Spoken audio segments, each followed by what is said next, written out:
Vous êtes sur Maxime Martinique avec grandautomobile.fr, vous êtes avec JM et toute sa clique. Je veux parler de la bande AJM, on peut s'applaudir bien fort si vous voulez. En plus on est nombreux ce soir, donc là il faut s'applaudir. Hein. Allez, nous sommes avec Éléonore Théodose, qu'on applaudit bien fort. Et je ferai la remarque, on est nombreux, il y a plus d'hommes que de femmes. Et il y a plus d'hommes que de femmes pour une fois, c'est vrai. On est en minorité. C'est la rébellion en fait, la rébellion des hommes. Allez, je le redis, Éléonore Théodose, qu'on peut applaudir bien fort. Andrea, c'était pour 2 fois, c'est ça. Andrea Tufano, à ma droite.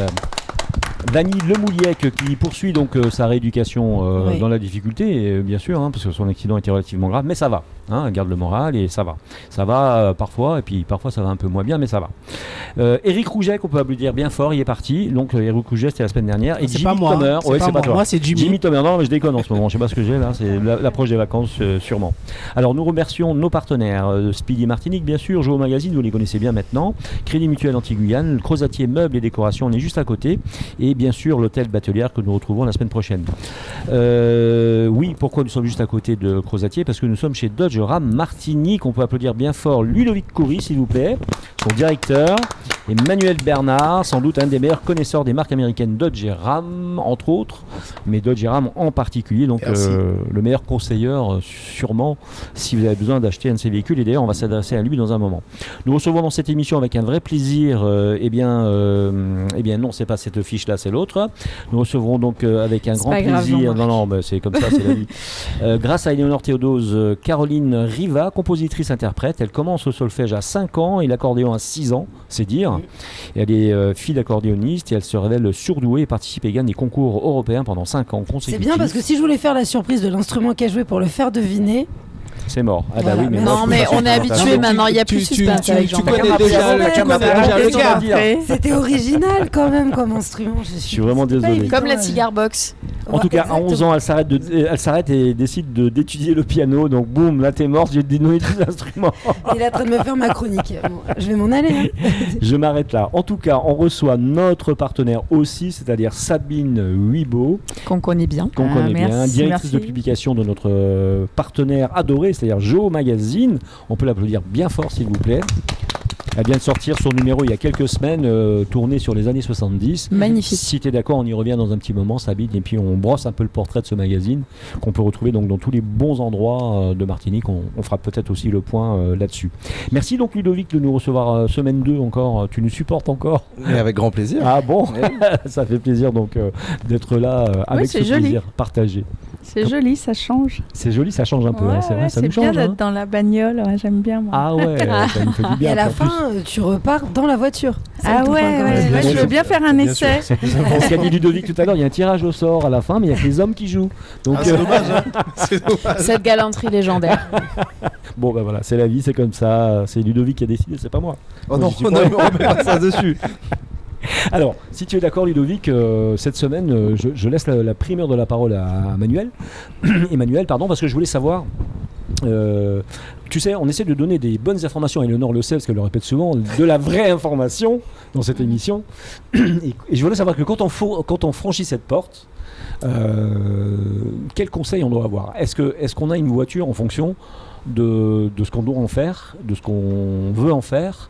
C'est-à-dire, est-ce qu'il faut qu'on choisisse un véhicule en fonction de son mode de vie, ou est-ce qu'on arrive ici et on se laisse aller sur les conseils du vendeur et on prend une voiture qui va nous plaire ou qui va nous procurer un coup de foudre ? Quand on passe la porte d'ici, on est souvent sujet à coup de cœur.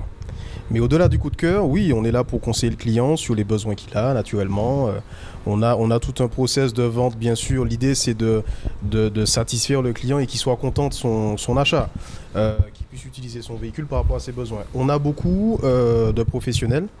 Donc bien entendu, le pro a déjà des besoins, il a besoin d'un véhicule, il a besoin stratégiquement d'un investissement, on en parlait la dernière fois, avec des avantages fiscaux, donc on est là pour le conseiller et l'aider dans son achat. Mais je dois dire 80% du temps, oui, on passe la porte, on a les yeux bien ouverts, on a la passion qui commence à parler, la flamme qui naît, et oui, on est sujet à coup de cœur, on choisit la couleur, on choisit les options, les accessoires qu'on veut mettre. Bien entendu, notre rôle, c'est de coupler tout ça avec un achat qui convient au client, qui convient à son budget et qui est intéressant, bien entendu, fiscalement pour les sociétés. Alors quand on est un vrai artisan ou qu'on est une entreprise de BTP, qu'on a besoin d'un véhicule qui soit vraiment, un véhicule qui donne un coup de main, qui est là pour filer un coup de main, quels sont les conseils qu'on peut donner? Je veux dire, quelle est la plus-value qu'amène un Dodge ou un Ram par exemple? C'est exactement ça. L'idée, oui, il y a cette flamme, mais l'idée, c'est de rassembler l'achat plaisir, l'achat fonctionnel, véhicule utilitaire, fiscalement intéressant, certes, plaisant. Oui, on a un véhicule, on a tous ces avantages-là dans un seul véhicule. L'artisan, le mec dans le BTP, le peintre, enfin tous les corps de métier, on est sur un véhicule qui est vachement renforcé à tous les niveaux. Il porte des charges qui sont très lourdes, ça reste un pick-up, on appelle ça d'ailleurs des camions aux États-Unis, donc il y a de la place, il y a des rangements partout. Surtout il tire des grosses charges, c'est ça? Il tire des charges énormes. On a publié une vidéo sympa sur nos réseaux où on tire un avion, une vidéo assez drôle, vous pouvez aller voir sur les réseaux. Dernièrement, on a convoyé des bateaux. Oui. Et franchement, à l'aise. Ça paraît le véhicule pour convoyer les bateaux de surcroît. Ça paraît simple, non, Ludovic? Il était hyper à l'aise. Bon, alors pour parler un petit peu plus à notre communauté et à nos auditeurs, quand on parle de tracter ce type de bateau, on parle de combien de kilos, combien de tonnes, histoire que ça parle aussi un petit peu, parce qu'il y en a, ils n'ont pas forcément la notion de ce que représente un bateau. En fait, aujourd'hui aux États-Unis, donc les véhicules sont donnés pour environ 6 tonnes. Alors c'est 5 tonnes 800 en remorque en charge. Il est vrai que ça c'est de l'homologation aux États-Unis entre guillemets sur le papier. Pourquoi? Parce que dans certaines situations, on peut aller chercher des charges un petit peu plus lourdes où le véhicule est complètement prêt à le faire. Donc combien à peu près? Dans le cadre de l'avion, juste pour faire une anecdote, j'ai posé la question, donc c'était un ATR à l'époque, et il faisait à peu près 12 tonnes et des poussières. Alors on l'a tracté sur une surface plate, bien sûr. Mais on l'a tracté sans aucun souci, sans aucune difficulté. Génial. On n'a pas laissé les pneus sur la piste. Absolument pas, on n'a vraiment pas forcé, franchement on l'a tracté comme un jet ski. Quand j'y ai monté dedans, ça s'est arrêté. Nickel. J'ai perdu 10 kilos alors, attends. Donc pour des sportifs dans le sport équestre, tracter un van avec un bon cheval sportif, il n'y a aucun problème à ce niveau-là. Largement. Ouais, c'est génial ça. Alors en fait l'idée c'est pas seulement de tirer lourd, c'est de tirer lourd longtemps. Il y a beaucoup de véhicules qui sont capables de tirer lourd.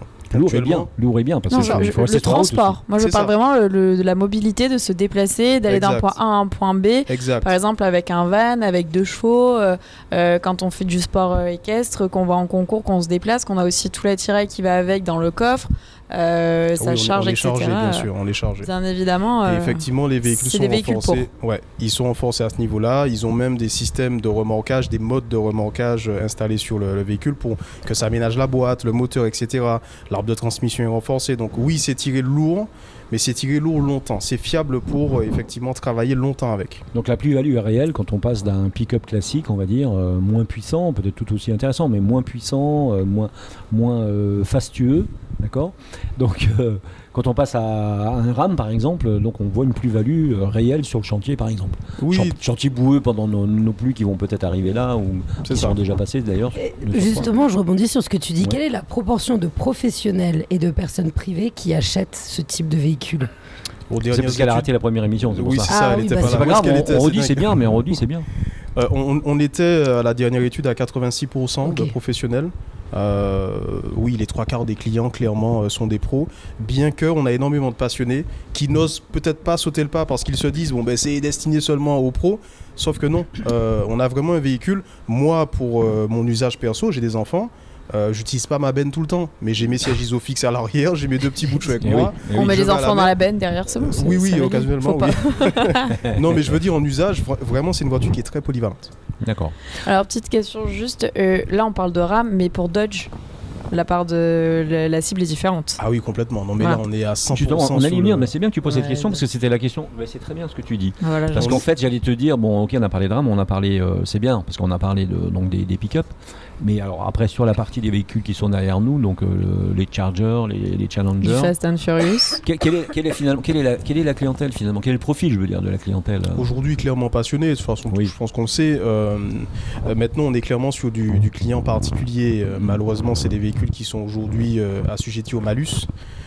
Et donc sur une société, malheureusement, ça devient très compliqué de se faire plaisir sur des véhicules comme ça. Donc on est sur du passionné particulier qui veut se faire plaisir, qui a peut-être envie d'avoir quelque chose de différent Dans le paysage aujourd'hui automobile, on reste un peu dans le cadre et effectivement avec les voitures américaines, on ose. Et ça devient très rare d'avoir des véhicules par exemple de 400, 500, 600 chevaux avec un échappement qui fait du bruit, des sensations qu'on perd aujourd'hui avec l'automobile moderne. Et le client, oui, c'est clairement du passionné qui a effectivement l'envie de se faire plaisir. Très bien. Et ces véhicules, c'est surtout un public masculin ou c'est plutôt mix? Et bizarrement, en grande majorité masculin certes, mais on a beaucoup de femmes qui adorent les voitures. Ouais, on a même des clientes. On a une cliente qui a pris une Challenger Red Eyes qui est passionnée. On a une cliente aussi qui a pris un Ram. Voire 2, donc il y en a quelques-unes. Et quel type de moteur c'est? Alors je me permets de reposer la question au cas où vous l'aviez évoqué dans la première heure de la semaine dernière. Vous êtes sur du thermique, vous êtes sur une mixité des technologies, comment ça se passe? On est sur complètement du thermique, la plupart en V8, peut-être une ou deux unités de diesel mais très rares.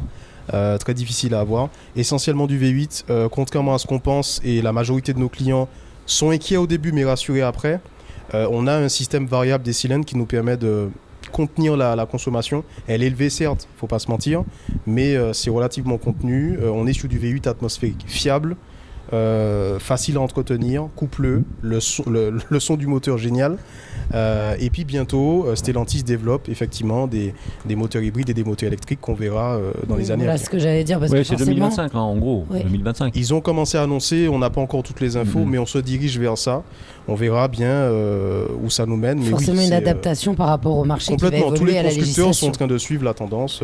Tout à fait. En tout cas, ils ont déjà rappelle, présenté Eleonore, que Dodge Ram fait partie du groupe Stellantis, donc il y a un programme pour aller à 2035 sur le 100% électrique qui Et ça sont va être quasi intéressant obligatoires. parce que c'est un vrai challenge niveau technologie pour pouvoir garder une clientèle qui est amoureuse d'une certaine manière de conduire puis faire glisser face à cette appréhension, parce que c'est comme ça, l'être humain est ainsi, il a toujours peur et une fois que c'est amorcé, tout va bien. Donc on va voir ce que les marques développent pour pouvoir passer ce cap. Et comme on le disait la ça. semaine dernière, sur les moteurs électriques, sur la motorisation électrique de RAM en particulier, on se rend compte dans les fiches techniques que les véhicules sont plus performants que les véhicules thermiques, immédiatement comme ça. Donc voilà, c'est rassurant, on va dire, pour l'avenir. Alors si vous êtes d'accord, je me tourne vers de nouveau Ludovic Coury, puisqu'on est donc chez Dodge Ram, je vous le rappelle, en deuxième spéciale, c'est la deuxième semaine. Il s'endormait là, faut le réveiller. Ah oui, c'est pour ça que je voulais un petit peu le réveiller. Il a de quoi se réveiller en plus, parce que donc Dodge Ram, c'est aussi des nouveautés. Alors on a vu qu'il y avait des voitures, on a vu qu'il y avait des berlines surpuissantes, on a vu qu'il y avait des camions, des gros camions qui permettaient de tracter, de travailler ou de se faire plaisir. Mais il arrive aussi, eh bien oui, je vous le dis, en avant-première, les bateaux. Alors tout à fait, c'est une vraie avant-première. Pourquoi? Ben oui. En exclusivité. En fait, toujours dans le développement et toujours dans la philosophie que Brice Parfait a voulu engager, il voulait être présent sur plusieurs départements. Donc que ce soit l'automobile qui aujourd'hui propose un vrai développement. Oui. Alors ouverture sur la Guadeloupe aussi. On a ouvert sur la Guadeloupe il y a 7 mois. Aujourd'hui on a investi dans une centrale logistique en région parisienne qui fait 10 000 m² pour l'homologation. Donc on est aussi titulaire d'un contrat auprès de Stellantis, on homologue nos propres véhicules, on a en projet de nommer des concessionnaires sur la Réunion et la Guyane l'année prochaine, donc on avance toujours sur notre projet Dodge Ram. Il y a une nouvelle marque, malheureusement je ne peux pas encore vous en parler, qui fera son apparition aussi dans le groupe auto d'ici 2024. Donc voilà, je vous ferai... On sait déjà que c'est pas l'ami de Citroën. Déjà, on sait que c'est pas celle-là. Ça sera pas ça. Ça sera même la version kaki s'emporte là, qui est vraiment sympa. Non, c'est pas celle-là. Ça sera une marque vraiment plaisir. Seulement donc croyez-moi, d'accord. Croyez-moi, ça fera du bruit le moment venu. D'accord. On vous fait confiance sur ce coup-là, quand même. Donc voilà. Donc on parlait de ça, on parlait de la mobilité, donc le souhait d'aller vers une nouvelle mobilité, donc une mobilité électrique. Intelligente, ça va passer par des produits récréatifs, ça va passer par du scooter électrique, de la moto électrique, ça va passer par de la voiture sans permis électrique. Voilà, il y a tout un projet qui est en construction et on prévoit une première ouverture en Martinique d'ici le mois d'octobre, donc on aura l'occasion d'en reparler. Et les bateaux, j'y reviens, c'est ta question première. Oui. On a reçu les 2 premiers bateaux, donc on ouvre un pôle nautique. Dans ce pôle nautique, pour l'instant, il intègre 3 marques. La marque Aldaen, donc c'est une marque qui vient de Bahreïn, de l'émirat de Bahreïn. Donc on est parti avec Brice justement à l'époque pour construire un bateau il y a 1 an et demi. Et en fait on s'est rendu compte d'un vrai potentiel.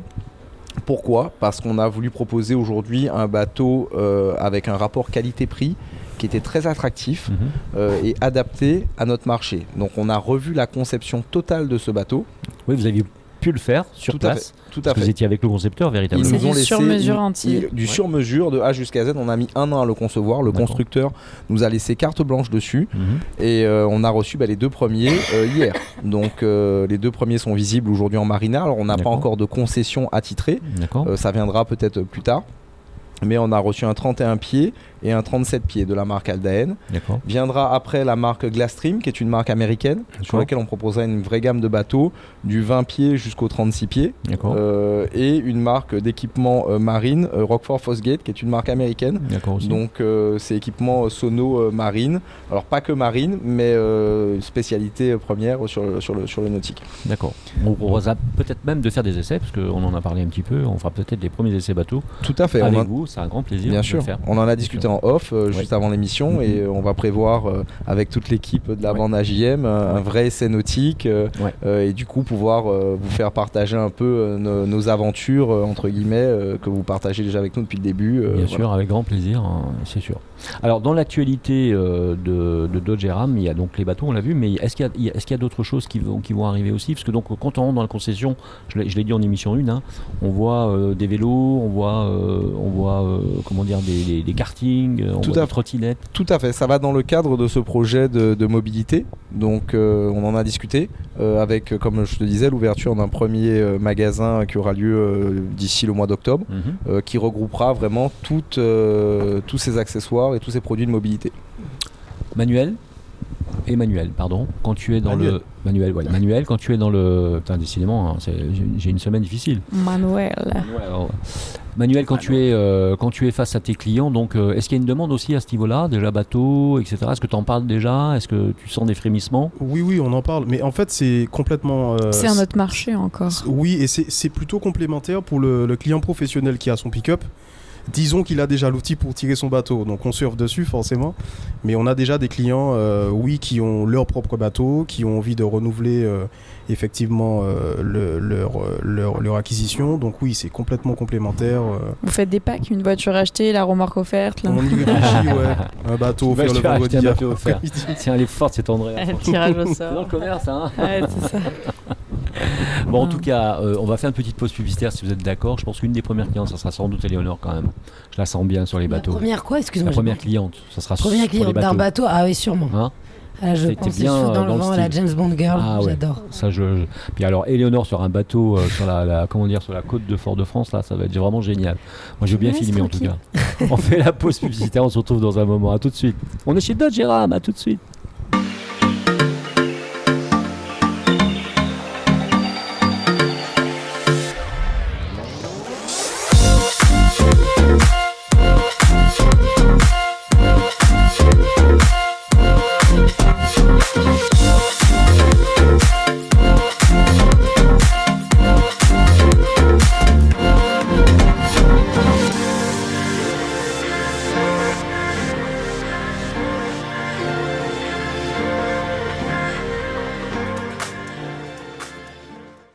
C'est le retour de la bande AJM sur Maxi Martinique en direct de chez Dodge Ram, encore une fois cette semaine. Merci beaucoup pour l'accueil, on applaudit bien fort.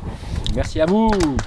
On retrouve bien évidemment JM et toute sa bande dans le grand talk show automoto des Antilles. Et merci d'applaudir bien évidemment tous ces chroniqueurs et chroniqueuses. Éléonore Théodose.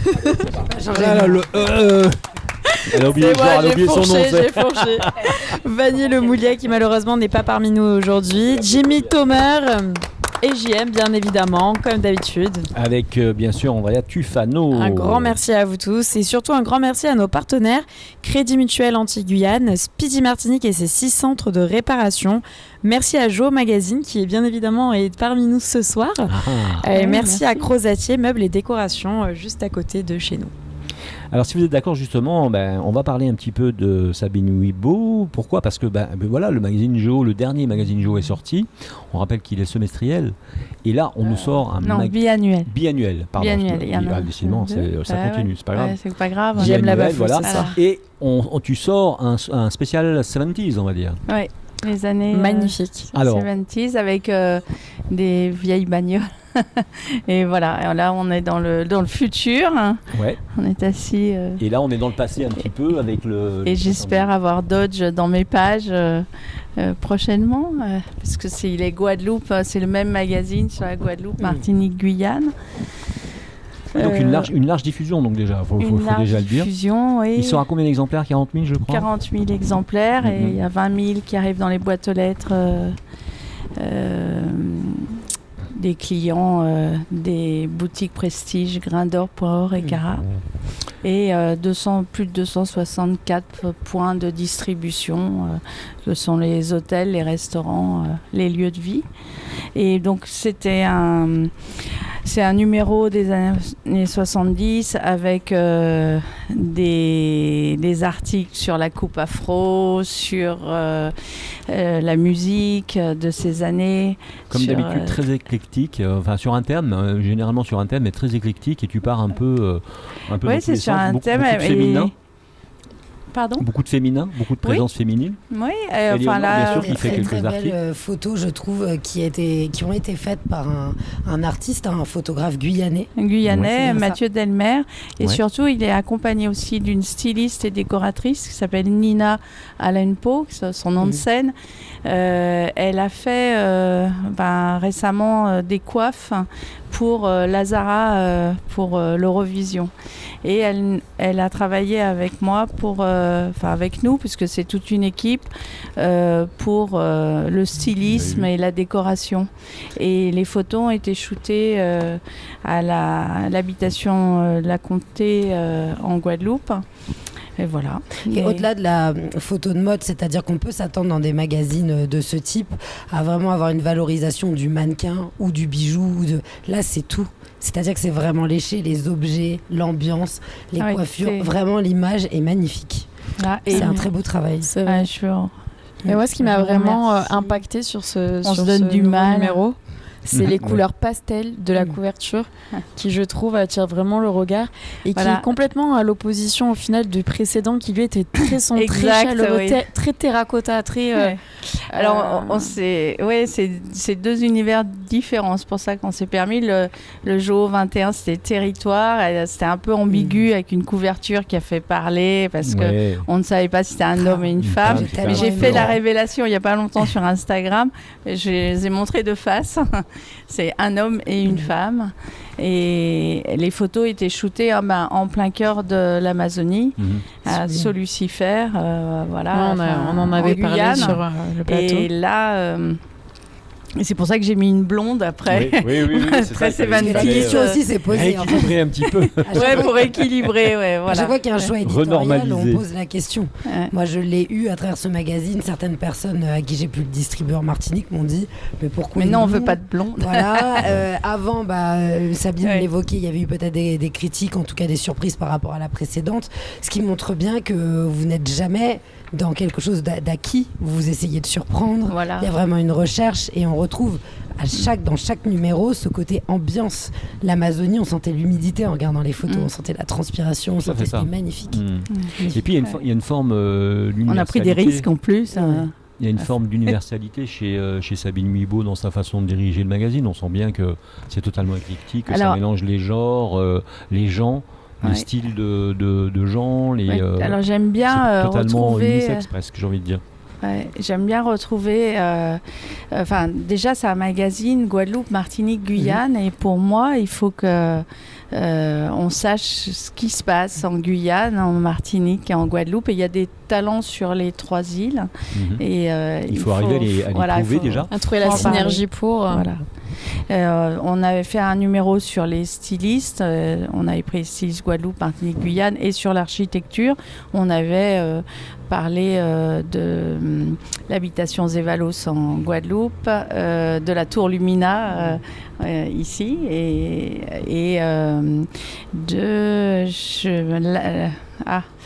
j'ai un trou de mémoire. Mais en tout cas, la Belle Amédée, la Belle Amédée qui qui est un restaurant maintenant, mais c'est une belle habitation. C'est un peu comme, j'ai envie de dire, sans faire de parallèle forcément, mais c'est un peu comme la chaîne Voyage, j'ai envie de dire. Donc, quand on regarde Voyage, parfois on reste dans son fauteuil et on a l'impression qu'on s'est bien fait. C'est tellement bien fait. On voyage dans différents univers, différents pays en quelques 45 ou 50 minutes. En lisant ce magazine, c'est un peu ça aussi. Alors, quand on est au fin fond de la Guyane et qu'on est ce magazine, on peut rencontrer l'univers de la Martinique, rencontrer l'univers de la Guadeloupe, rencontrer son propre univers sans le connaître vraiment en Guyane par exemple, j'entends. Mais c'est très agréable, c'est très le bon retour que j'ai eu aussi, c'est de la part moi de mes amis masculins. C'est-à-dire que si vous présentez certains magazines vraiment axés le contraire de lui, qui est, vous voyez ce que je veux dire, un magazine à 4 lettres, eh bien celui-ci, tout de suite les hommes vont dire ah non je lis pas. Moi celui-ci je l'ai vraiment transmis à des parents. Là je vois Ludovic qui dit oui. Oui, je feuillete le magazine en direct et franchement le reportage photo est vraiment magnifique. Il y a des voitures aussi. Oui, il y a des voitures anciennes et je trouve que les tableaux sont magnifiques, la synergie est vraiment très belle. Non, super. Alors, vraiment. Ludovic, on y découvre aussi un article extraordinaire quand on connaît bien la Guadeloupe en particulier, mais ça existe aussi en Martinique, c'est la Gréna. La Gréna. Et la Gréna, est-ce que c'est la Gréna? Tu vas nous dire. Ouais, je vais vous dire. Une petite moto. Oui, en fait, c'est une mobilette. Une moto-bécane, qui était, si tu veux, la moto de tout le monde, en fait. Tout le monde avait, en Guadeloupe, bizarrement. En Guadeloupe, en Grenade et en Martinique aussi. Et puis en Guyane, elle était plus bleue, en fait. En Guyane, c'est assez extraordinaire parce que donc on retrouve, moi j'avais lu beaucoup d'articles sur ce modèle-là, mais il y a des fans, il y a des gens qui gardent leur moto et elles ont vraiment de la valeur aujourd'hui. C'est même pas des motos, c'est des mobilettes, on est d'accord, c'est des motos bécanes. Comme nous, on a eu la 103 par exemple en métropole, je sais pas si vous avez connu cette époque. Voilà, tous les jeunes avaient la 100 bon c'était une petite mobilette facile à, moi j'avais un très légère, facile à, oui c'était en 1875. Et après il y avait le chapi aussi, où on se brûlait sur le pot d'échappement. Juste après ma naissance. Et voilà donc non mais c'est bien, donc on voit bien que le magazine est éclectique et que c'est vrai à travers les magazines de mode, pouf on a la Gréna qui est là, boum. Et ça nous plonge dans la réalité historique. Enfin, en Guadeloupe, on a découvert des collectionneurs comme Jean-Claude Dormoy, des collectionneurs de voitures. Et il n'y avait pas que lui, il y a d'autres. Il y a une super photo avec une déesse. D'autres personnes avec une déesse magnifique, intérieure cuir. Alors cette déesse, elle en plus, elle a une histoire parce qu'elle est restée, elle était en Guadeloupe, après elle est partie en métropole, après elle est revenue en Martinique, elle est restée abandonnée. Enfin, elle a toute une histoire. Et aujourd'hui, c'est un amoureux de la voiture, de cette voiture intérieur cuir rouge. Rouge, magnifique. On a l'impression que c'est la voiture de Charles de Gaulle. Voilà. C'est vrai, on a l'impression que c'est la voiture de Charles de Gaulle. Il avait la même, le même style. Oui, c'est ça. Ouais, avec. Après, il y a. En fait, chaque voiture a son histoire et chaque bijou a son histoire aussi. Et chaque marque a une histoire. Voilà, en fait, c'est ça. Et vous avez pris plaisir alors à monter à ce magazine? Comme toujours, oui, c'est toujours, on ne sait pas où on va déjà parce sous les yeux. On a une thématique, mais après il y a des créatifs, il y a des photographes et ce qu'on appelle faire le saut créatif, ça, qui vont l'amener au-delà. Voilà. Après on ne sait jamais comment vont rendre les photos. Après les mannequins aussi sont très importants. Comment ils vont prendre la lumière, comment ils s'imposent. En tout cas, c'est toujours juste. C'est toujours une aventure. Et puis après des articles, quel article Alors justement, en parlant d'articles, Sabine. En parlant d'articles, je me tourne un petit peu vers Léonore. Alors, qu'est-ce que tu as fait comme article à l'intérieur? Moi, je le sais parce que je les ai lus. Dans ce numéro-là, sur la proposition de Sabine, j'ai écrit sur. Je sais même plus si c'est la proposition de Sabine d'ailleurs. Non, je crois que c'est toi, C'était moi, c'était la coupe afro. T'étais en cheveux ce jour-là, tu sortais du sport, je crois. Et je me suis dit, faut faire quelque chose sur la révolution capillaire. Et puis, quand on passe années 70, forcément, on pense à ça. Et ça m'a permis, moi, de me rapprocher de témoignages, de témoins que je connais, qui ont pu me donner une version de l'histoire de la coupe afro vue à travers leur histoire personnelle. Ce qui n'était pas facile. Coupe afro qui revient peut-être, non? C'est ça en plus. Pardon? Coupe afro qui revient a priori. Oui, et puis qui est aussi un objet de revendication. C'est un temps de liberté, les années 70. On fumait des clopes, des cigarettes de couleur. Il y a plein de... plein de moments de grande liberté. Et ça revient d'ailleurs parce qu'au festival de jazz de Marie-Galante, il y a eu La Perfecta, le groupe La Perfecta, et qui mettait dans ces... Enfin, quand on écoute les gens qui ont vécu en 1970, La Perfecta, ils mettaient le feu du jeudi au dimanche, c'était le feu. Et puis, ils sont nombreux sur scène, ils sont 12. Donc, et c'est ce qu'ils ont fait à Marie-Galante là. Et c'était l'époque des grands groupes, du look qui allait avec, où on passait aussi un message et puis on lâchait prise aussi. Et les personnes, moi, qui ont témoigné, qui ont vécu cette histoire-là, n'avaient pas à l'époque la photographie, les selfies, les réseaux sociaux comme on a maintenant. Donc ça les a forcés à retourner dans leurs émotions. Et c'était très intéressant de voir ça. Et puis je pensais qu'il y aurait même limite plus de violence vis-à-vis de ce qu'elles ont vécu, ces femmes qui allaient me dire les gens critiquaient. Et en fait, pas du tout. Et j'ai senti vraiment un sentiment de bonheur de se rappeler de ça. Alors on sait qu'avec le temps, des fois les émotions négatives s'en vont, mais elles étaient très contentes. Par contre, j'ai eu de la difficulté pour avoir des clichés, parce que je le répète, à l'époque on prenait moins de photos, et surtout c'est une génération qui n'aime pas forcément se montrer, et qui m'a fait confiance pour la parole, mais qui ne voulait pas forcément être valorisée au niveau photographie. C'est vrai, on a eu du mal avec RCI aussi. Il y avait Maxo, on a fait parler Maxo, qui était chanteur des Vikings. Il n'y avait pas de photos, quoi. On n'est pas arrivé à faire des photos, mais il reste les 33 tours, les Vikings et les vautours. C'était le pendant en Guyane. C'est ce qui fait le charme de cette époque, c'est les souvenirs, la musique, les objets là que tu citais, les automobiles. C'est ça les témoins. Ce ne sont pas les photos qu'on pourrait avoir en abondance maintenant. Ouais. C'est notre époque. Ouais, notre Maintenant, époque. on est chez Dodge. On est chez Dodge. Alors, la voiture du futur. La voiture de maintenant est du futur, non ? Oui, on va garder ça. C'est bien. C'est tout à fait ça. Là, il y a une voiture derrière que je ziote depuis tout à l'heure avec un... Est-ce que c'est du rouge carmin ? Ouais. Pas du tout, c'est pas ça le carmin. En tout cas, c'est un rouge c'est du bordeaux. C'est un bordeaux, tout à fait. Ouais. Un rouge sang, enfin je sais pas comment je pourrais dire ça. Et c'est magnifique. Elle est magnifique. Elle te fait de l'œil. Elle me fait de l'œil. Elle irait très bien avec l'un de mes rouges à lèvres, mais bon, ça. J'adore. Vas-y. J'essaye pour poser pour le prochain Joe. Préviens-moi quand tu as le rouge à lèvres et du coup, on là, va sortir à la voiture. On va un essai. On va arriver avec Sabine, ça y est, on est passé par. On va un essai. Alors, la question que je vais te poser aussi, Sabine, c'est finalement, on a bien compris qu'il sortait donc 2 fois par an, donc on comprend pourquoi il sort 2 fois par an, parce qu'il y a un travail gigantissime. Donc tu mets combien de temps finalement pour l'élaboration entre la stratégie, c'est-à-dire la ligne éditoriale, je voulais dire. Là, je suis au JO 24, mais le prochain c'est le JO 23, donc je pense toujours 2 d'avance. Il faut, sinon c'est pas drôle. Et donc concrètement, combien de temps tu mets pour réaliser le magazine ? Combien de temps tu mets vraiment pour réaliser le magazine ? Une fois qu'il est, dans la boîte, on va dire, prêt à aller chez l'imprimeur ? Oui, c'est 6 mois de travail, 4 mois. C'est 4 mois. 6 mois de. C'est on chasse un autre. C'est ça. Et la partie imprimerie, la partie conception réellement et la partie imprimerie. Alors l'imprimerie, c'est la seule chose qui est délocalisé.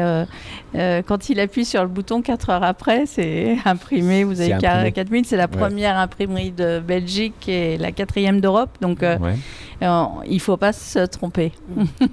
c'est ça. Et ça arrive, après, le temps du bateau, ça met un peu de temps. Et comment vous décidez des fils rouges, des thématiques ?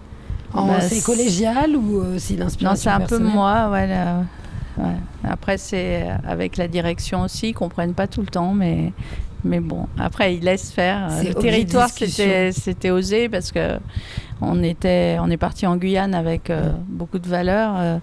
On était un peu fous finalement. Il fallait mourir à partir du premier jour de photos. Le bateau, il n'y avait pas cette puissance sur la rivière avec le bateau. Après, c'était les rapides. Il y a des risques en plus, il y a une prise de risque, quoi. Prise de risque pour sortir ce magazine. J'espère que les gens s'en rendent compte. Et là, la prise de risque, c'était le parachute. Je ne sais pas pourquoi le photographe voulait un parachute. Donc, on a trouvé un parachute des années 70. C'est de l'armée, c'est un Suisse. C'est suisse. Parachute suisse. Parachute suisse. Et donc, il a fallu le gonfler et tout. Mais la photo est magnifique. Et on le voit aussi dans les vidéos Alors Sabine, pour nos auditeurs, on le trouve où ce magazine si on veut le voir là, parce qu'on en a parlé, on leur a fait envie. Dans les boutiques Grain d'Or ou ici alors en Martinique donc, dans les boutiques Grain d'Or, donc à Galeria, et puis après dans les restaurants, voilà, chez les dans les concessionnaires, restaurants. je l'ai beaucoup vu chez les concessionnaires automobiles aussi. Bah oui aussi, ouais. Ouais, chez Dodge maintenant. Chez Dodge maintenant. Dans les grands hôtels aussi. Dans les grands hôtels. Dans les grands hôtels. Voilà, dans les lieux de vie. Voilà. D'accord. Dans les lieux de passage et de vie. Ouais. Ok. Donc prochain magazine. Donc là, on est en quoi?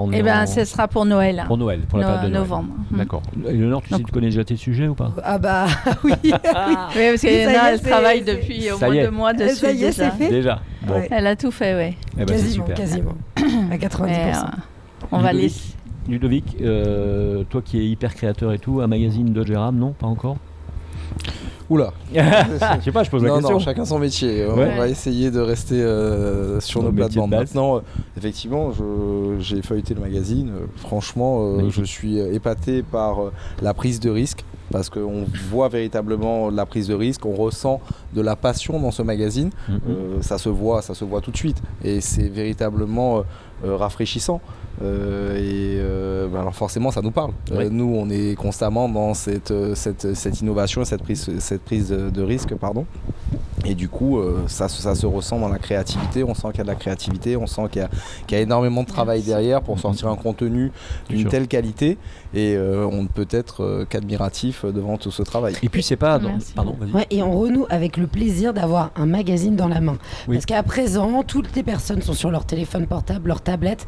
Et alors, vraiment, je vous encourage à le feuilleter parce que rien que la matière du magazine, on peut la grandeur, on a envie de le laisser chez soi sur la table. C'est un peu décoratif, il faut le dire. Il y a vraiment un plaisir à le feuilleter. Si vous êtes d'accord, on applaudit très très fort Sabine Huibo et son Merci magazine, beaucoup. donc Joho, notre partenaire dans l'émission, qui le restera bien sûr le plus longtemps possible, j'espère.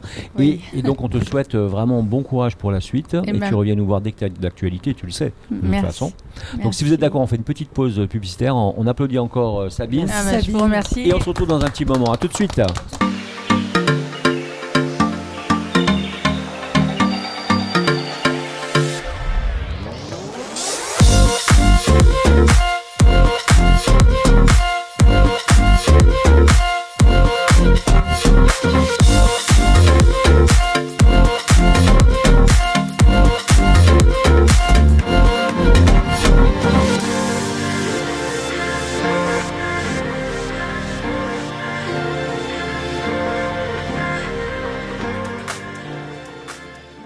C'est le retour de la bande AGM sur Maxi Martinique en direct de chez Dodge Ram, encore une fois, et c'est avec grand plaisir. Merci beaucoup pour cet accueil, on peut l'applaudir bien fort. On retrouve également donc JM et toute sa bande dans le grand talk show Automoto des Antilles et on remercie ses chroniqueurs et chroniqueuses dont Éléonore Théodose, Vanille Lemouliec, Jimmy Tomer, bien évidemment JM. Et bien sûr Andrea et moi-même, un grand merci et surtout merci à nos partenaires Crédit Mutuel Antilles-Guyane, Speedy Martinique et ses 6 centres de réparation. Merci à Joho Magazine que l'on vient de recevoir et merci à Crozatier Meubles et Décorations. Alors nous sommes chez Dodge Ram, on les remercie encore, on les remerciera jamais assez, mais on les remercie tout de même parce qu'on a vraiment une très bonne ambiance, on a été très bien reçus, on est dans les fauteuils royaux. Et justement Ludovic, je vais te poser une question, est-ce que je peux repartir avec les fauteuils? Absolument pas. J'ai trouvé tellement bien ces fauteuils, bon tant pis tu me donneras moi l'adresse, bon voilà. On se tourne vers Manuel un petit moment, grâce bien à sûr, Andrea, Manuel, pour une petite question intéressante. Manuel et Ludovic bien évidemment, donc c'est vrai que j'ai eu vent de ce nouveau... petit plus que vous allez avoir au sein de Dodge Ram qui est bien évidemment l'arrivée du préparateur NC. Donc on en a parlé brièvement la dernière fois. On va juste refaire un petit topo là-dessus parce que je pense que ça mérite d'accentuer un petit peu cette arrivée-là. Donc pour rappeler un petit peu à nos auditeurs qu'est-ce qui est NC entre guillemets. Donc c'est un préparateur qui a été fondé par John NC qui est un ingénieur en mécanique et coureur automobile passionné de vitesse. Donc on rentre encore dans le côté passion de l'automobile bien évidemment. C'est une société qui est réputée pour ses véhicules gonflés à bloc et qui sont plus rapides que tout ce qui se trouve aujourd'hui sur la route. Donc bien évidemment, quand on parle de remontée à bloc et de chevaux, on pense également à Dodge Ram, donc ça tombe bien. NC Performance a gagné sa place parmi les meilleures entreprises de performance automobile au monde et c'est pas rien, justement grâce à ces techniques d'ingénierie innovantes et leurs prouesses techniques qui leur permettent de développer un processus de conception dont ils ont pu développer petit à petit et ce qui leur permet d'avoir créé certaines des voitures les plus rapides de la planète, tout en alliant le style extérieur époustouflant ainsi qu'un intérieur luxueux. C'est justement la qualité d'Ensi. Donc aujourd'hui, ma question se tourne vers vous deux, donc Manuel et Ludovic, pour savoir comment ça se passe en fait. Pourquoi ce préparateur, même si je pense qu'on en a la réponse. Il y avait une logique. Et comment ça se passe justement l'importation et cette préparation. Racontez-nous un petit peu comment on fait pour avoir accès à cette préparation. Alors je vais juste faire une aparté. Je laisserai la parole à Manu pour les détails un peu plus perfos et techniques. Il faut savoir qu'NSI, on en a discuté avec Manuel toujours dans notre optique de développer des véhicules et d'aller toujours plus loin dans la recherche de la passion, de la performance et du plaisir. Comme tout passionné, on suit NSI et on a décidé d'y aller au culot avec Manuel. On les a contactés et figurez-vous qu'on est le premier dealer NSI Performance en Europe. C'est Donc incroyable. nous en Martinique, sur notre caillou, en fait, on a un agrément de concessionnaire officiel NSI Performance. Donc NSI Performance, voilà, on peut préparer des véhicules jusqu'à 1000, 1200 chevaux. Il n'y a pas de limite. Après, selon la préparation qu'on veut faire, bien évidemment, ça reste très anecdotique, c'est pour certains clients qui veulent vraiment pousser. Bien sûr, ce n'est pas que de la préparation. On a bien compris que votre métier de passionné s'adresse à des passionnés et vice versa, j'ai envie de dire. Et qui dit passionné dit du sur-mesure. Tout à fait, et c'est complètement du sur-mesure. On laisse la parole à Manuel. Deux mots de Manuel, parce qu'après on a notre artiste qui nous attend. C'est exactement ça, et en fait pour ajouter une petite anecdote, ils sont tellement aujourd'hui reconnus aux États-Unis. Ils sont basés au Texas, bien sûr. Ils ont ouvert une école formation, tuner, mécanicien, constructeur. Ils ont aujourd'hui l'emblème de constructeur automobile et ils sont à la chasse du record de vitesse aujourd'hui mondial qu'ils ont eu dernièrement avec la Venom qu'on connaît tous. Ils sont à la chasse de ce record-là, disputé avec la Venom F5. C'est ça. Ouais. Donc voilà. Eh ben super, en tout cas, merci beaucoup. Merci Andrea pour cette petite information. Je me tourne tout de suite vers Éléonore Théodose, qui grâce à elle, encore une fois, je découvre une artiste. C'est grâce à toi, vraiment, à chaque fois c'est grâce à toi que je découvre des gens extraordinaires. Vraiment, Caroline Arrivas, merci d'être venue. Compositrice-interprète, donc, parce que j'ai adoré ce que Éléonore m'a envoyé, vraiment, et je lui laisse la parole et on va tous la découvrir, pour ceux qui la connaissent pas, bien sûr. Oui, tout à fait. Alors, la bande AJM ne serait pas la bande AJM, je vais y arriver, si on n'avait pas notre petite dose de culture et de découverte artistique. Donc, merci beaucoup, Caroline, d'être parmi nous. C'est la première fois en plus dans notre émission, et j'espère pas la dernière.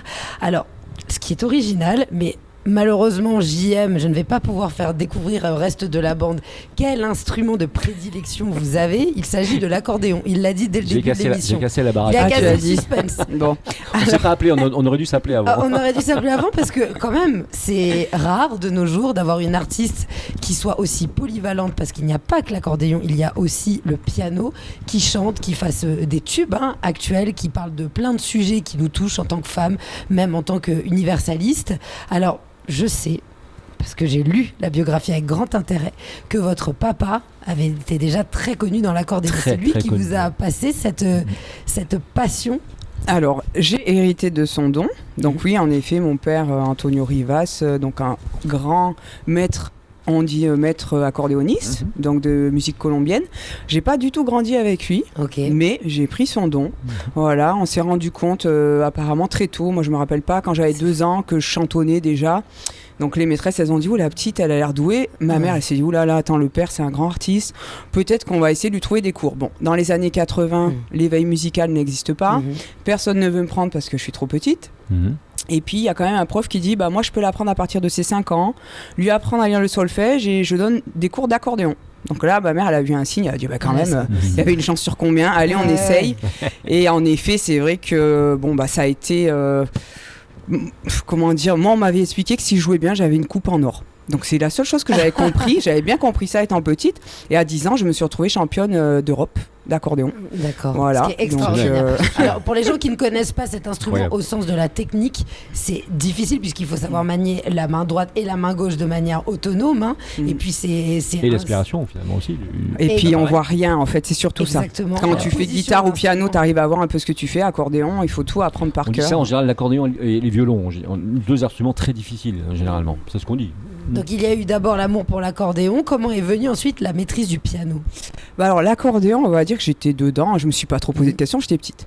Et une fois championne d'Europe, je me dis oh mais l'instrument me plaît pas vraiment en fait. Alors bon, quand je dis ça à ma mère et à mon prof d'accordéon, tout le monde m'a dit non la petite là, non c'est pas possible. Non tu vas continuer l'accordéon, tu n'arrêteras plus. Maintenant t'es championne d'Europe, c'est plus possible. Alors bon ça a été un peu compliqué. Et ma mère m'a quand même dit bon écoute tu peux découvrir un peu des instruments si tu veux. Tu peux aller une fois au conservatoire, tester un instrument, un autre et tout pour voir si tu veux changer. Tu peux changer mais il faudra choisir un autre instrument. Et bon, finalement, ça a été le piano. Voilà, je pensais pas, parce que j'avais beaucoup d'amis qui faisaient du piano. Donc, deux amours équivalents où il y a toujours quand même une préférence pour l'autre. Non, moi c'est le piano du coup, parce que c'est vraiment l'instrument que j'ai choisi, parce que finalement l'accordéon c'est l'instrument de mon père. Est-ce que c'était pas une prédisposition, l'accordéon, justement, pour jouer au piano? Alors malheureusement non, parce que moi j'ai fait mes études en piano classique et ils sont, tu sais, c'est un peu comme au patinage artistique, tout ça, si tu rentres pas dans la case. Donc j'avais un toucher assez lourd, plutôt de jazz woman, on va dire.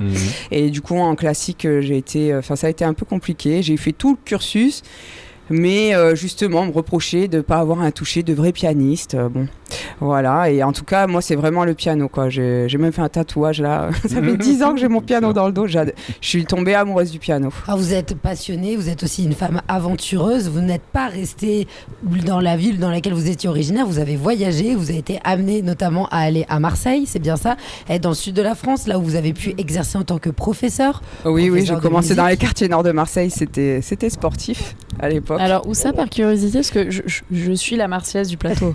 Alors moi, j'étais à La Calade, au collège Arthur Rimbaud, à côté de Grand Littoral.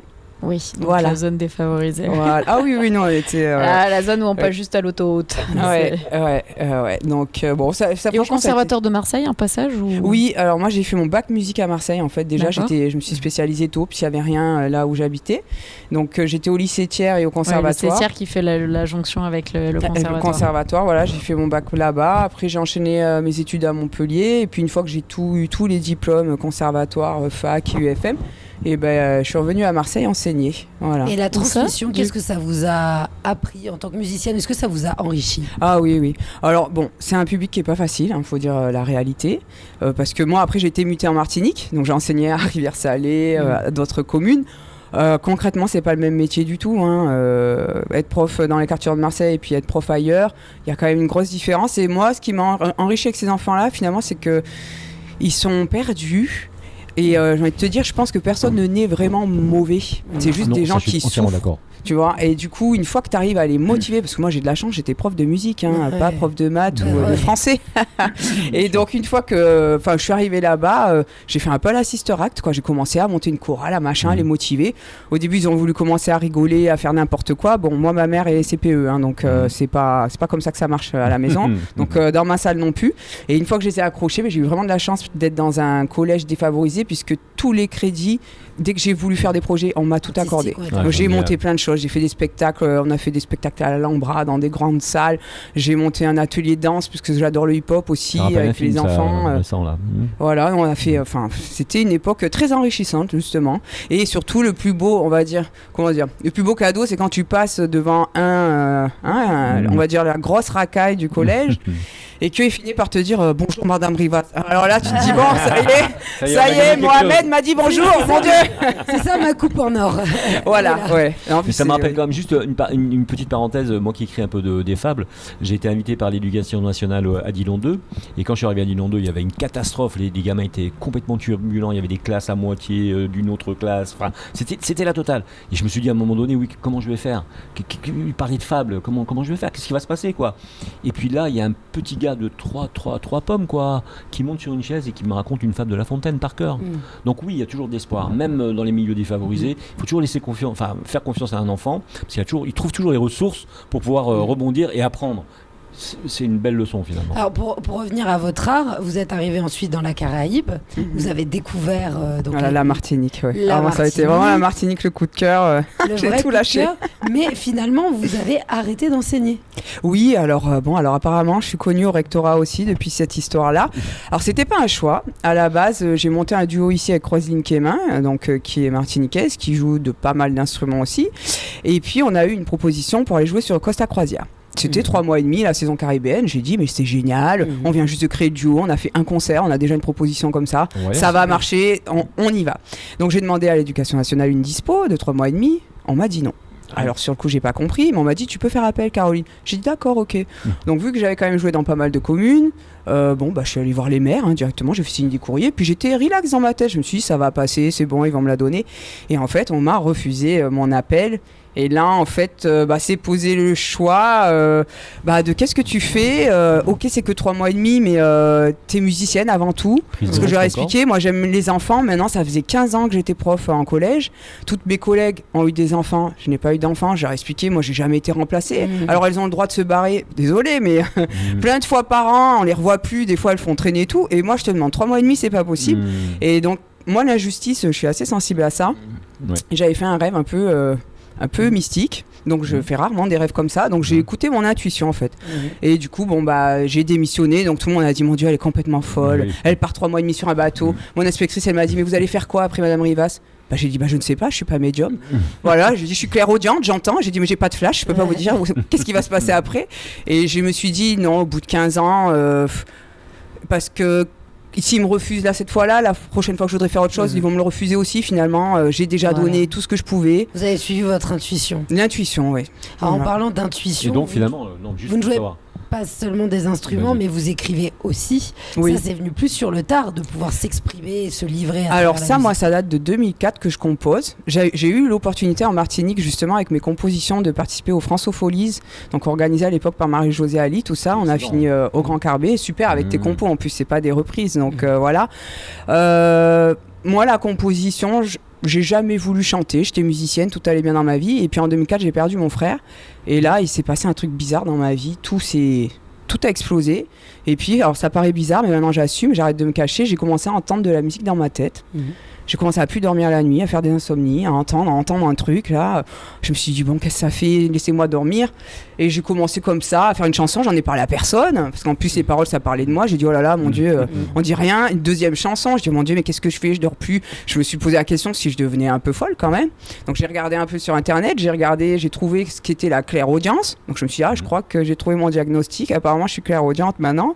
Et j'ai eu l'opportunité en étant en Colombie d'arriver en soirée où en fait il parlait pas français et où il y avait un piano. Et ce qui est très rare en Colombie. Hein, donc, encore, les circonstances, c'était le moment ou jamais pour s'exprimer. Voilà, donc là j'ai tenté, je me suis dit bon, personne ne comprend rien, on va tenter. Et puis là j'ai vu que les petits Colombiens, ils chantaient le refrain, ils me disaient c'est super et tout. Je dis bon. Et après en rentrant, après en arrivant, surtout en Martinique, c'est vraiment la Martinique qui m'a donné l'élan. À l'époque j'étais à Rivière-Salée et mon complément de service c'était Gilles Rosine. Et c'est lui qui a écouté parce que j'avais fait un petit peu déjà sur Paris, j'avais eu une maison de production. Et lui il m'a dit mais remonte sur scène, fais des trucs, montre-toi, on sait même pas que tu fais de la musique. Enfin voilà quoi. Alors votre musique vous la qualifiez. Une question, je vais te laisser poser la question, mais juste finalement aujourd'hui parce qu'on vous voit plutôt épanoui, finalement le choix que vous avez fait de quitter l'éducation nationale, finalement ça a l'air de vous convenir totalement. Alors le Costa Croisière finalement, je me suis rendu compte que ça ne me plaisait pas, donc ça a été le petit moment où tu sais plus quoi faire. Et puis j'ai une amie qui est venue faire la croisière et qui m'a dit mais écoute, moi j'habite à Saint-Barth, viens habiter à Saint-Martin, tu viendras faire des concerts, change, essaye ici. Et je me suis dit oui, j'étais très attachée à Martinique. Maintenant, je fais pas de zouk, je fais pas de compas, je fais pas de musique locale. Donc, toutes les têtes d'affiche de festival, j'y étais jamais. Et je me suis dit, je pense que j'ai réussi. J'ai fait la Trium, Imani, tout ça. J'ai réussi ce que je pouvais faire. Et je me suis dit, je pars m'installer à Saint-Martin. Sur une intuition aussi. Alors, juste avant de donner les dates de votre actualité pour finir l'émission, comment on pourrait qualifier, je vais y arriver, c'est fin de journée, votre musique ?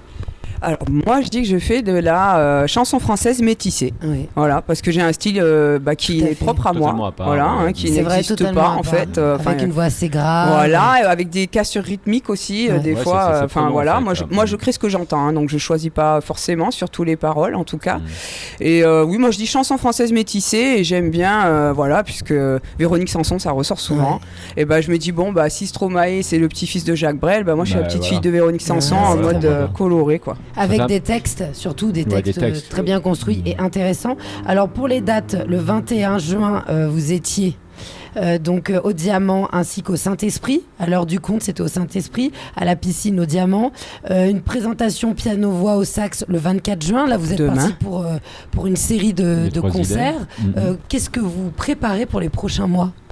Alors, pour les prochains mois, moi, je rentre en métropole, justement, présenter l'album là-bas aussi, et je profite de ma mère. Donc, ça va être plutôt repos, puisque j'ai terminé ma saison sur Saint-Barth-Saint-Martin. Donc, j'en profite pour montrer le nom la de l'album, pochette. du coup, on peut donner le nom de l'album s'appelle Tu peux. Voilà. Tu peux. Oui, et d'ailleurs, il est sur toutes les plateformes de streaming. Qu'on peut aller voir. On peut aller écouter, télécharger. Sur la vidéo, il y aura les liens. Oui, avec le lien, avec une très belle aura, l'instrument, et puis il y a l'influence de la mer, du ciel, de la terre. On voit que vous êtes une personne très connectée, très sensorielle, sensitive. En tout cas, tout a un sens pour vous, ou en tout cas, vous essayez de lui en donner un lorsqu'il n'y en a pas. Merci beaucoup, parce que c'est très généreux comme musique. Moi, ça m'a touchée. Et puis, c'était vraiment un honneur de vous recevoir ce soir. Merci à vous d'être venu, franchement. Merci à vous de m'inviter. Et encore, merci à la Martinique. J'adore Madinina. Ah, voilà, c'est une sacrée île. Donc, vous étiez sur Maxime Martinique avec grandautomobile.fr. Vous avez subi JM et toute sa clique. Je veux parler de la bande à JM. On peut l'applaudir bien fort si vous êtes d'accord. Léonore Théodose, Andrea Tufano, Vanille Le Mouliec, qui nous reviendra bientôt, Eric Rouget, Jimmy Tomer ce soir, et qui a fait photographe aussi. Il est vraiment sympa. Nous remercions nos partenaires, donc Speedy Martinique, Géo Magazine, Crédit Mutuel, Anti-Guyane, Crozatier Meubles et bien sûr l'hôtel Batelière que nous retrouvons la semaine prochaine. Et puis bien sûr nous remercions, nous étions dans la seconde et dernière spéciale en live chez Dodge Ram Martinique, zone des Mangues, Acajou. Nous y reviendrons avec plaisir, Ludovic, quand tu nous y inviteras, avec plaisir. Vous êtes toujours les bienvenus. Dans ton actualité, bien sûr. Donc merci donc justement à Ludovic Coury, son directeur, et Manuel Bernard, le spécialiste incontournable des marques américaines Dodge Ram. T'as vu, j'ai dit un paquet de fois, mais c'est vrai en fait. Merci beaucoup. Bah oui, mais les gens, il faut qu'ils le sachent. Les bons vendeurs, ils sont rares. Merci à Sabine Wibo, directrice de publication de notre partenaire adoré Géo Magazine, pour son magazine spécial 70s dans les Antilles-Guyane. Merci à Caroline A. Rivas, qui est donc compositrice interprète, on peut le dire. À découvrir sur les réseaux sociaux. Et à découvrir sur les réseaux sociaux avec tous les liens qu'on mettra sur la vidéo, bien évidemment. J'espère que j'ai oublié personne, je crois pas. Toi-même. Moi-même, merci à JM, je l'avais dit un peu au début quand même. Et puis ce week-end, c'est tout le sport avec les experts de RMC, vous le savez, sur Maxime Martinique. Et dès lundi, retrouvez Apolline de Malherbe et sa matinale, puis le Moscato Show, il viendra bientôt. Qui sera là bientôt, voilà, avec Vincent Moscato. Donc. Merci encore à Dodge Ram de nous avoir reçus. Venez visiter cette concession, venez voir ces véhicules extraordinaires. Comme si c'était un parc d'attractions. Allez, venez visiter, mais oui, tout mais le il monde faut en masse. venir voir, mais c'est vrai, c'est notre quotidien, je vous rassure. C'est votre quotidien, voilà. Il n'y a pas que les voitures, il y a merci. les accessoires, il y a les modèles de cartes, etc. Merci à vous, belle soirée, à la semaine prochaine, on se retrouve à la Batelière. Bye bye.